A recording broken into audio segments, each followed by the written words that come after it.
네, 오늘 함께 볼 말씀은 마태복음 11장 2절에서 6절까지 말씀입니다. 마태복음 11장 2절에서 6절 말씀 우리 한 절씩 교도하지 말고 오늘 같이 한 목소리로 같이 읽겠습니다. 시작. 요한이 옥에서 그리스도께서 하신 일을 듣고 제자들을 보내어 예수께 여짜오되 오실 그이가 당신이 오리까 우리가 다른 일을 기다리오리까.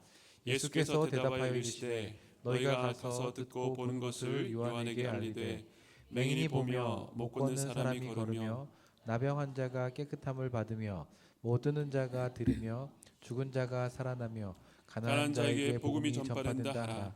누구든지 나로 말미암아 실족하지 아니하는 자는 복이 있도다 하시니라. 아멘.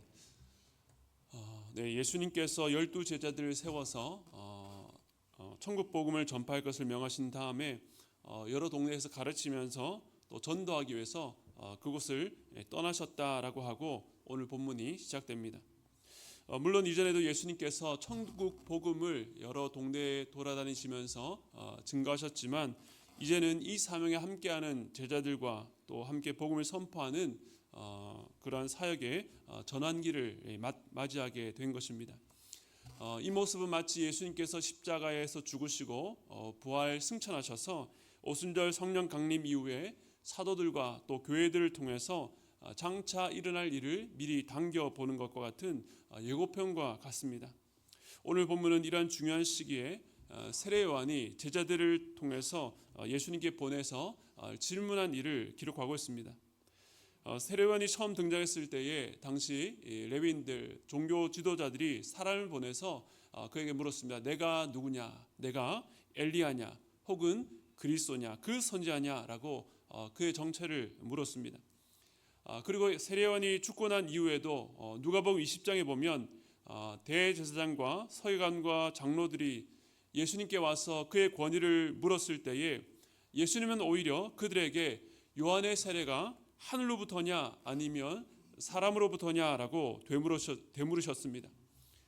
그들이 만일 요한의 세례가 하늘로부터라고 한다면 요한이 증거하는 예수님을 부인하는 잘못을 자신의 입으로 시인하는 것이요, 만일 사람으로부터라고 한다면 당시의 세례 요한을 선지자로 인정하는 대중들로부터 비난받을까 봐 두려웠습니다. 그래서 결국 그들은 우리는 알지 못한다라고 궁색하게 답하고 맙니다. 이처럼 세례 요한은 출현할 당시부터 그가 죽고 난 이후에도 당대의 종교 지도자들로부터 하나님으로부터 온 선지자라는 사실을 거부당해 왔습니다. 그런데 공교롭게도 오늘 본문에서는 세례 요한이 예수님께 질문을 하는 입장이 있습니다. 당시 세례 요한은 분봉왕 헤롯이 자신의 동생 빌립의 아내를 자기 아내로 삼은 일을 두고 헤롯을 꾸짖었다가 감옥에 억울하게 갇히게 되었습니다. 그는 나중에 헤롯의 아내 헤로디아의 악한 꾀로 말미암아 이 감옥에서 생을 마감하게 됩니다. 그는 그 감옥에서 아마도 자신의 얼마 남지 않은 자신의 죽음을 직감하고 마지막으로 정말로 확인해야 될 것, 중요한 것을 확인하기 위해서 제자들을 보내서 질문한 것입니다. 마태복음 11장 2절과 3절 말씀 우리 다시 한번 더 읽겠습니다. 시작. 요한이 옥에서 그리스도께서 하신 일을 듣고 제자들을 보내어 예수께 여짜오되 오실 그이가 당신이 오니까 우리가 다른 일을 기다리오리까. 그러니까 세례 요한은 그 감옥에 있으면서도 바깥에서 들려오는 소식들, 특별히 예수 그리스도의 행적을 주목하면서 그 소식들을 계속 제자들로부터 전해 들었습니다. 자신의 전 삶을 예수님 오실 길을 준비하는 삶으로 헌신했으니 그 어떤 소식보다 예수님께 대한 그 소식에 집중했을 것입니다. 그리고 이제 그가 들었던 소식을 바탕으로 제자들에게 질문했습니다. 오실 그이가 당신입니까? 아니면 우리가 다른 일을 기다려야 됩니까? 이 질문에는 예수님이 그리스도가 아닐 수도 있다는 가능성을 한 질문이기 때문에 상당히 충격적입니다. 무엇보다 다른 누구도 아닌 세례 요한이 이런 질문을 했다는 것 자체가 매우 뜻밖이다라고 할 수 있습니다. 왜냐하면 그는 이 일을 위해서 오래전부터 빈들 광야에서 준비했었고 또 회개의 세례를 전하면서 예수님을 보고 직접 증거했고 또 그에게 세례를 베풀 때에 하늘로부터 성령이 비둘같이 그에게 내려오심을 보고 그가 하나님의 아들이십니다라고 증언했던 자입니다. 그 후로 자기의 제자들이 예수님을 따르도록 예수님께로 인도하기도 했습니다. 그랬던 그가 도대체 왜 이런 의심스러운 질문을 던졌을까요? 그래서 어떤 주석가들은 이 질문은 세례 요한 개인의 의심이 아니라 그와 함께 있었던 제자 무리들이 갖고 있었던 의심을 풀어주기 위해서 대신 질문한 것이다라고 설명하기도 합니다. 그러나 이 질문 이후에 예수님께서 하셨던 그 말씀들을 생각해 보면 세례 요한과 상관없이 그 제자들과만 해당되는 질문이었다고 보는 것이 더 어색하다는 것을 알 수 있습니다. 이 질문 자체만 놓고 보면 분명히 세례 요한에게 의심의 요소가 있었다는 것을 부인할 수 없는 것이죠. 그런데 이 뜻밖의 질문, 세례 요한과 같은 대선자가 이런 의심을 품었다는 사실이 저에게는 묘하게 위로가 되기도 했습니다. 전혀 요동할 것 같지 않던 처음부터 끝까지 광야에 외치는 소리로 사역했던 세례 요한도 주님께 이런 질문을 할 만큼 신앙의 위기에 부딪혔다는 사실 때문입니다. 영국의 유명한 설교가인 마틴 로이드 존스 목사님은 이러한 세례 요한의 상태에 대해서 이 침체라는 단어로 설명했습니다. 침체라는 단어는 어떤 현상이나 사물이 진전하지 못하고 제자리에 머무르는 현상을 말합니다. 그런데 사실 영적 침체라고 하는 것은 제자리를 유지하고 있는 것이 아니라 점점 뒤로 물러서는 것을 의미하죠. 침체가 길어지면 길어질수록 주님과 우리 사이의 거리가 점점 멀어지게 됩니다. 어떤 어려운 일을 만나서 하나님께 더 가까이 나가지 못하고 침체를 넘어서 오히려 후퇴하는 모습, 우리가 이렇게 하나님과 점점 멀어지게 될 때에 영적 위기감을 느끼게 됩니다. 그런데 그런 영적 침체 가운데 어떻게 돌파해야 될지, 어떻게 벗어날 수 있을지 방법이 보이지 않습니다. 우리를 짓누르고 우리의 통제를 벗어난 여러 가지 상황들, 해야 될 많은 일들, 그런데 열심히 해도 전혀 진전이 보이지 않는데 곁에서 이런 고민을, 이런 어려움을 함께 나누고 그 짐을 덜어줄 사람조차 보이지 않을 때가 있습니다. 지금 여기서 예배드리고 있는 여러분들은 어떻습니까? 신앙생활을 하다 보면 이런 침체기를 겪을 때가 있습니다. 혹은 바로 지금 그 터널을 통과하고 계신 분은 없습니까? 저는 사역을 시작한 이후에 한 번도 그 사역을 쉬어본 적이 없었습니다. 물론 예전에 이 코로나로 인해서 분당 우리 교회 부임 일정이 갑자기 3개월 연기되면서 강제 휴식을 한 적이 있었습니다. 지나고 보니까 그때 좀 더 쉬면서 회복할 수 있는 기회가 되었으면 좋았겠다 싶은데 정작 그때는 앞으로 분당 우리 교회 부임해서 어떻게 개척을 해야 되는가, 새로운 사역지와 또 일만 성도 파송운동이라고 하는 무거운 사명 앞에서 여유가 더 없었던 것 같습니다. 지금까지 거의 멈추지 않고 사역을 계속해 오면서 저도 영적으로 침체될 때가 당연히 있었고 또 많았습니다. 다만 다른 사람들이 알아채지 않도록 티나게 하지는 않았던 것 같습니다. 우리가 이렇게 영적 침체를 겪게 될 때에 우리는 어떻게 돌파구를 찾아야 할까요? 먼저는 그런 신앙의 위기와 어려움을 겪게 될 때에 그 일이 나만 겪는 문제가 아니라는 것을 인식해야 합니다. 신앙생활은 모든 사람들이 겪을 수 있는, 아무리 오랫동안 목회를 훌륭해온 선배 목사님들도 자주 겪는 문제입니다. 누구나 이런 일을 겪을 수가 있다는 것입니다. 그런데 왜 내가 이렇게까지라고 생각하게 되면 자책을 넘어서 죄책감으로 더 깊은 어둠 속으로 들어가는 경우가 있습니다. 영적 침체는 누구나 경험할 수 있습니다. 이제 이런 문제를 누구나 겪을 수 있다라고 인정했다면 그 다음에 중요한 것이 무엇입니까? 오늘 말씀에서 세례 요한이 그가 비록 옥에 갇혀 있었으나 제자들을 통해서 인편에 예수님께 나아갔던 것처럼 우리도 우리 안에 있는 문제를 갖고 주님 앞으로 나아가야 하는 것입니다. 누구나 겪을 수 있는 문제라 할지라도 그 문제를 가지고 주님께 나아가지 않고 스스로 해결하려고 하든지 또 그것을 방치하거나 다른 다른 것에서 위안을 찾으려고 한다면 더 큰 침체에 빠지게 됩니다. 혹시 여러분 가운데 최근에 영적인 침체로 어려운 가운데 있는 분들이 있다면 이 땅 위에 있는 것에 기대거나 다른 곳으로 가지 마시고 주님께로 나아가시기 바랍니다.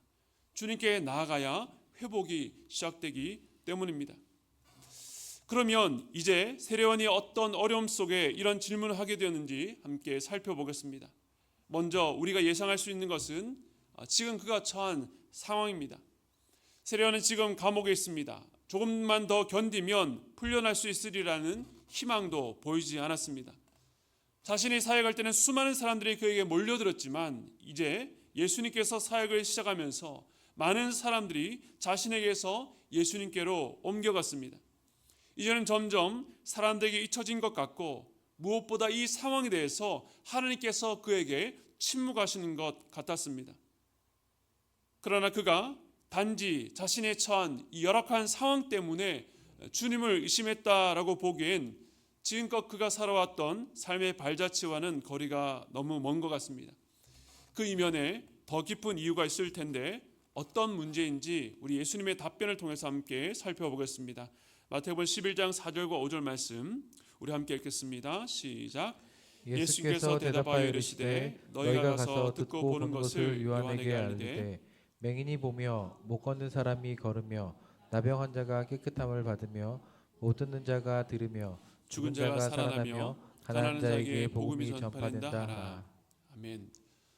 그러니까 오실 그이가 당신입니까? 아니면 우리가 다른 일을 다시 기다려야 됩니까? 라고 묻는 세례요한의 질문에 예수님께서는 왜 그런 의심을 하느냐라고 책망하시거나 혹은 그의 오해를 풀어주기 위해서 처음부터 지금까지 자세하게 풀어서 설명하시거나 그의 상황을 이해하시면서 그에게 세심하게 위로해주지 않으셨습니다. 예수님의 대답은 한편으로 무심하게까지 느껴지기도 합니다. 더 당혹스러운 것은 지금 예수님의 대답이 앞서 세례요한이 이미 감옥에서 제자들을 통해서 들었던 그 내용과 별반 다르지 않고 같다는 것입니다. 그가 들은 내용에서 한 발짝 더 깊이 나아가지 않는 것 같습니다. 세례요한은 예수님께서 맹인을 고치시고 못 걷는 사람이 걸으며 나병 환자가 깨끗하게 되고 못 듣는 자가 듣게 되고 죽은 자가 살아나며 가난한 자에게 복음이 전파되는 소식을 이미 전해 들었습니다. 그 소식을 전해 들었는데도 세례요한이 질문했다는 것은 주님께서 지금 하고 계신 사역이 자기가 기대했던 것이나 예상했던 것에는 미치지 못해서 답답하다고 느꼈기 때문일 것입니다. 온 백성들이 그토록 기다렸던 메시아 예수님께서 진실로 내 온 삶을 다해 증거했던 그리스도라고 한다면 분명 그 이상의 무언가가 있어야 될 텐데 지금까지 내가 듣고 본 것만으로는 자기가 믿고 증거해왔던 그리스도가 바로 이분이시라는 것을 확신할 수가 없었던 것입니다. 그래서 그는 자신의 의심을 잠재울 만한 답변을 기대하고 질문한 것입니다. 그런데 주님의 답변은 전혀 새롭지 않고 이미 그가 알고 있는 내용뿐이었습니다. 마치 세례요한이 이것으로는 부족합니다 라고 물었는데 주님께서는 그것으로 충분하다라고 답하신 것입니다. 주님께서 왜 이렇게 답하셨을까요? 우리 우선 주님의 성품과 이 지혜를 신뢰해야 됩니다. 주님은 눈먼 자가 주님을 찾아와서 보기를 원합니다 라고 간구할 때에 그냥 보내지 않으셨고 손 마른 자의 손을 또 펴주셨습니다. 병든 자들이 와서 자신의 결핍을 말할 때에 그것을 인정하고 그것을 나올 때마다 그 결핍을 채워주시고 그들의 연약한 것들을 고쳐주셨습니다. 마찬가지입니다. 세례요한의 신앙의 큰 결핍, 의심을 갖고 주님 앞에 한 질문에 대해서 주님께서는 그 결핍을 채우고도 남을 충분한 답변을 하셨다라고 우리는 신뢰해야 되는 것입니다. 그것이 비록 지금 다 이해되지 않아도 말입니다. 다만 그 답변의 내용이 새롭지 않다는 것은 의문점을 남깁니다. 그러나 주님께서 같은 내용을 반복해서 말씀하셨다는 것은 그 내용 자체보다 이 내용의 본질적인 의미를 깨닫기를 원하셨기 때문입니다. 즉 세례요한에게 있는 문제는 그가 가지고 있는 정보가 부족했기 때문이 아니라 그 정보의 의미를 제대로 파악하지 못한 데, 제대로 깨닫지 못한 데서 온 것이었습니다. 세례요한이 들은 대부분의 내용은 병자를 고치신 사건입니다. 심지어 죽은 자를 살리기도 하셨지만 그것 또한 세례요한의 기대에는 미치지 못했습니다. 그렇다고 한다면 세례요한이 기대한 것은 무엇이었을까요? 요한은 자신의 물로 세례를 주지만 그리스도는 성령과 불로 세례를 주시는 분이라고 증거했습니다. 그를 보며 우리의 죄를 지신 하나님의 어린 양이라고 말했습니다. 손에 키를 들고 알곡은 모아 곡간에 들이고 쭉정이는 꺼지지 않는 불에 태우신다고 증거했습니다. 자신이 물로 세례를 베풀 때에도 수많은 사람들에게 대단한 변화가 있었다라고 한다면 성령과 불로 세례를 준다면 과연 어떤 일이 일어날까? 쭉정이를 불에 태우시는 심판자로 오신 예수님께서 이 땅의 불의와 불신앙을 어떻게 꾸짖으시고 그들을 심판하실까? 물론 주님이 행하신 여러 기적들은 사람이라면 감히 할 수 없는 정말로 대단한 일이었지만 그래도 자기가 증거한 그 말씀과는 맞지 않다라고 생각한 것입니다. 심판하시는 분이 헤롯 안디바의 악행에는 왜 침묵하시는지, 아무리 많은 병자를 고치고 죽은 사람을 살린다 한들 그것이 인간의 궁극적인 죄 문제를 해결하는 데는 과연 무슨 의미가 있는지, 단지 그 당시에 그 지역에 주님을 만난 소수의 사람들에게만 베풀어진 은혜가 아닌지라는 의문이 들었을 것입니다. 주님께서는 그런 의문으로 질문하는 세례요한에게 자신의 사역을 다시 한 번 더 알리셨습니다. 그런데 이 말씀은 주님께서 단지 이 땅에서 하신 일들을 다시 반복해서 열거한 것은 아니었습니다. 이 일들은 사실 구약의 선지자들이 예언했던 메시아 시대의 표적이었습니다. 즉 메시아가 오셔서 장차 이런 일을 하리라고 예고되었던 그 내용을 당신께서 성취하셨음을 확인시켜 주신 것입니다. 이것이 왜 중요한가 하면 주님께서 행하신 그 사역은 단회적인 기적에 그치지 않고 이 사건들이 앞으로 성취되실 그 사역에 대한 예고편, 맛보기였기 때문입니다. 그래서 우리는 이러한 이적들을 이 표적이라고 부릅니다. 표적이라고 하는 것은 가리킨다는 의미입니다. 그것이 직접 보여주는 것보다는 더 본질적이고 더 중요한 내용을 가리키는 표지판 역할을 하는 것입니다. 우리 주님께서 이 땅에 오셔서 맹인을 보게 하시고 못 걷는 사람을 걷게 하시고 나병 환자를 깨끗하게 하신다는 것은 단지 눈에 보이는 질병을 치유하는 분으로 오셨다는 것을 말하는 것이 아니었습니다. 오히려 사람들이 예수님을 그런 기적을 행하는 메시아로 알고 임금을 삼으려 할 때에도 예수님은 그들을 피하셨습니다.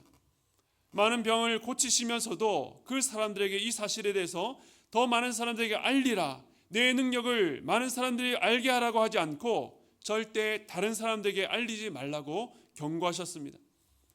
중풍병자를 그냥 고치지 않으시고 내 죄가 사함을 받았다라고 말씀하셔서 당시 종교 지도자들 사이에서 큰 분쟁을 일으켰습니다.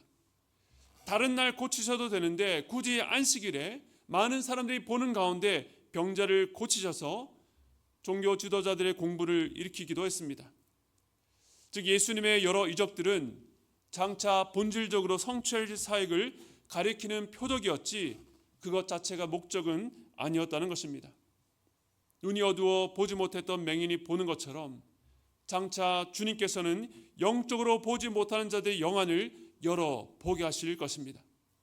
말하지 못한 자의 입을 열어서 말하는 것처럼 하나님을 찾지도 구하지도 않고 찬양할 수 없는 자의 입을 열어서 신앙을 고백하게 하시고 하나님을 찬양하는 입술로 고치실 것입니다.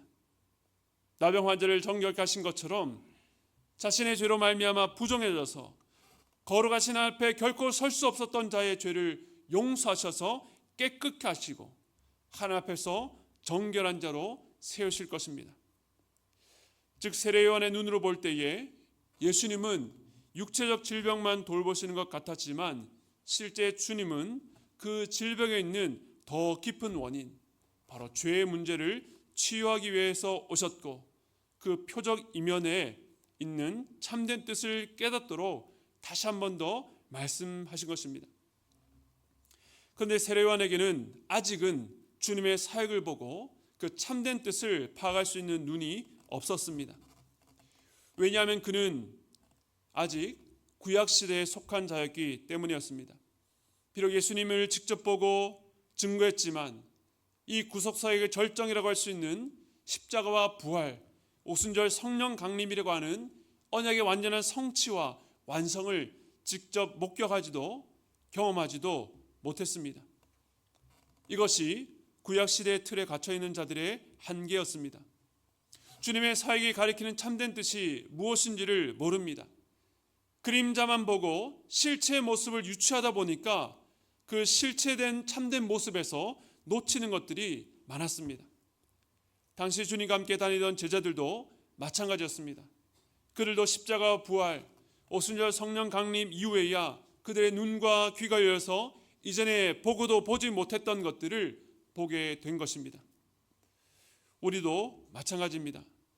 눈에 드러난 것은 누구나 볼 수 있습니다. 하나님의 말씀도 얼마든지 언제든지 읽을 수 있습니다. 그러나 우리의 시선이 그저 눈앞에 드러난 현상에만 갇혀 있다면 말씀을 보면서도 내가 지금껏 이해했던 말씀, 내가 익숙했던 말씀에 갇혀서 그 생각으로 모든 것을 판단하고 평가한다면 우리는 오늘 세례요한처럼 한계에 갇혀서 참된 의미를 모르고 헤매게 될 것입니다. 그런데 예수님은 이런 한계 가운데 있는 세례요한을 아시고 이렇게 말씀하셨습니다. 우리 마지막 구절 6절 말씀 함께 읽겠습니다. 시작. 누구든지 나로 말미암아 실족하지 아니하는 자는 복이 있도다 하시니라. 아멘. 새 번역으로 보니까 나에게 걸려 넘어지지 않는 자가 복이 있다라고 말씀합니다. 즉 예수님을 위해서 넘어지지 않고 예수님이 그 마음에 걸림돌, 장애가 되지 않는 자는 복이 있습니다. 주님께서 이렇게 말씀하신 이유는 이 세례요한만을 위해서가 아니었습니다. 당시에도 많은 사람들이 예수로 말미암아 실족했고 또 앞으로도 많은 이들이 실족할 것을 염두에 둔 말씀이었습니다. 구원의 유일한 기준은 예수 그리스도입니다. 심판과 구원을 결정짓는 갈림길에 예수 그리스도께서 서 계십니다. 예수님만이 유일한 길이요 참된 진리요 생명 되십니다. 어떤 사람이 내가 다른 모든 것들은 받아들일 수 있지만 예수가 하나님의 아들이라는 사실을 받아들일 수 없다고 한다면 그는 실족한 자입니다. 지금 세례요한이 이 시험대 위에 있었습니다. 주님께서는 세례요한이 지금까지 자신의 행적에서 깨닫지 못한 것들을 믿음의 눈으로 보고 깨닫기를 원하셨던 것입니다. 우리는 어떻습니까? 실로 우리가 신자로 이 땅에 살면서 겪는 모든 문제의 근원에는 바로 이 문제가 기저에 깔려 있습니다. 우리가 처한 환경과 상황에 인해서 겪는 시험의 이면에는 예수님이 걸림돌처럼 계십니다. 걸림돌이라는 표현이 조금은 과격하지만 결국 예수로 말미암아 실족하게 되는 일이 많다는 것입니다. 유대인들은 표적을 구하고 헬라인들은 지혜를 구했지만 그들에게 주어진 것은 예수 그리스도의 십자가였습니다. 이 미련한 십자가로 죄인을 구원하겠다고 하는 복음 앞에서 유대인도 헬라인도 모두 실족하고 말았습니다. 그러나 지금도 마찬가지입니다. 세상의 신들은 하나같이 위기 없는 안전, 걱정 없는 편안, 희생과 헌신 없는 보상을 보장합니다. 나만 잘 섬기면 걱정 없고 넉넉하고 즐겁게 살게 해주겠다고 약속합니다. 오늘날에는 바알이나 아세라와 같은 누가 봐도 우상의 모습으로 나타나지 않지만 그렇기 때문에 훨씬 더 교묘한 방식으로 사람들을 미혹하고 있습니다. 돈과 권력, 자기 행복, 자아실현, 성취, 종교와 이데올로기 같은 가치를 추구하라고 말합니다. 그것이 우리를 안전하게 지켜준다. 심지어는 그것이 우리의 신앙까지도 지켜줄 수 있다라고 말합니다. 겉으로는 예수님을 섬긴 것 같으나 결국 그 안에는 교묘한 자기 만족과 욕망, 자기 우월감과 교만을 추구하도록 부추기는 것입니다.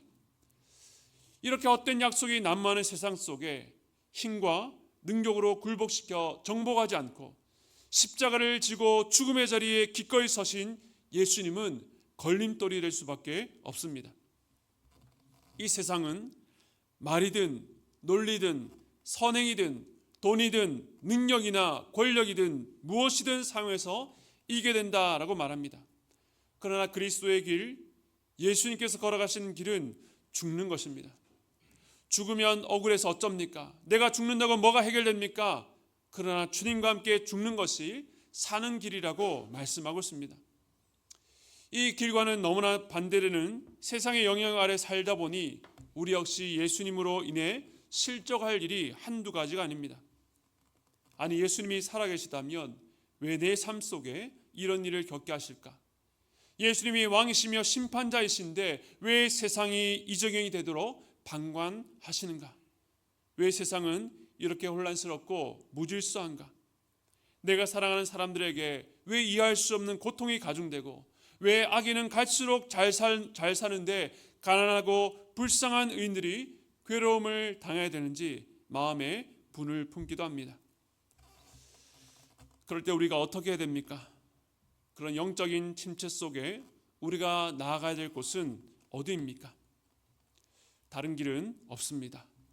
예수께로 나아가야 합니다. 불분명하고 막연한 신적 존재에 대해서 불평하는 것이 아니라 오늘도 살아계시며 우리를 위해서 십자가에 죽으시고 부활하신 예수, 왕이신 그리스도 앞에 나아가야 하는 것입니다. 당장 내 생각으로 이해되지 않아도 주님께서 무엇이라 말씀하시는지 귀를 기울여야 하는 것입니다. 오늘 세례요한이 그 깊은 의심 가운데서 주님께 질문했던 것과 마찬가지입니다. 그런데 우리가 오늘 본 것처럼 주님의 대답은 전혀 새로운 것이 아니었습니다. 이미 세례요한에게 주신 것들을 확인하는 것이었습니다. 마찬가지입니다. 주님께서 우리에게 이전에 몰랐던 무언가 새로운 가르침, 성경에 없는 새로운 진리를 주지 않습니다. 왜냐하면 하나님의 계시는 이 말씀으로 온전하고 충족되었기 때문입니다. 우리에게 필요한 모든 것들을 이미 다 알려주셨습니다. 그리고 그 안에 기록된 모든 것들을 우리 주님께서 온전히 다 이루셨습니다. 유일하게 한 가지, 예수님의 다시 오심, 재림만이 약속으로 남겨져 있습니다. 하지만 그것조차 결론은 이미 정해져 있는 것입니다. 주는 알파와 오메가요, 처음과 나중입니다. 이 땅의 모든 끝을 당신의 뜻대로 반드시 이루실 것입니다. 그러므로 우리에게 필요한 것은 새로운 지식, 새로운 능력이 아니라 이미 우리에게 주셨고 이미 허락하셨지만 내 생각과 욕심으로 이 세상의 가치관으로 혼탁해진 것들을 걷어내시고 우리가 영적으로 둔감하고 어두워져서 깨닫지 못했던 것들을 새롭게 발견하고 깨닫는 은혜가 필요한 것입니다. 이러한 깨달음은 오직 은혜를 입은 자만이, 하나님께서 그 눈과 귀를 열어주셔서 보고 들을 수 있는 자만이 알 수 있습니다. 바로 믿는 자에게 보내신 성령을 통해서만, 모든 진리로 이끄시는 성령을 통해서만 깨닫게 되는 것입니다. 오늘 본문의 세례요한의 의심은 그만 겪는 문제는 아니었습니다. 예수님의 제자들도 십자가 앞에서 모두 두려움과 실망으로 도망갔습니다. 모두가 자기 개인의 인간적인 기대가 섞인 채 주님을 따라가다가 무너지고 말았습니다. 하지만 예수님에 대한 그 인간적인 기대가 무너졌을 때에 그들을 내버려 두지 않으시고 찾아가시는 예수님, 그들을 다시 일으켜 세우시는 주님을 보게 됩니다. 사랑하는 성도 여러분, 우리는 그리스도께서 완성하신 구속사역의 은혜를 이미 누리고 사는 자들입니다. 성령께서 이미 우리 안에 내주하심으로 날마다 우리를 가르치시며 깨닫게 하시고 보게 하시는 역사를 경험할 수 있습니다. 여러분의 삶에 영적으로 낙심이 되고 괴로운 가운데 있을 때에 때로는 주님을 향해 가졌던 기대가 철저히 무너질 뿐만 아니라 자기 자신에 대해서도 실망스러우고 괴로울 때에도 예수 그리스도께서 여러분을 여전히 붙들고 있다는 사실을 믿으시기 바랍니다. 그러므로 다른 곳이 아니라 주님께 나아가시기 바랍니다. 아니, 그 연약하고 보잘것없는 우리를 찾아오시는 주님을 만나시기 바랍니다. 영적으로 침체할 때도 있고 의심으로 넘어질 때도 있지만 바로 그때가 우리 주님께서 우리 위해서 일하시는 그 은혜를 경험할 수 있습니다. 주님께서 의심 많은 우리를 찾아오시고 우리 연약한 것들을 세우시고 또 우리를 회복시켜야 하시는 그 놀라운 은혜를 바라보고 소망하며 나가는 저와 여러분 되시기를 주님의 이름으로 축원드립니다.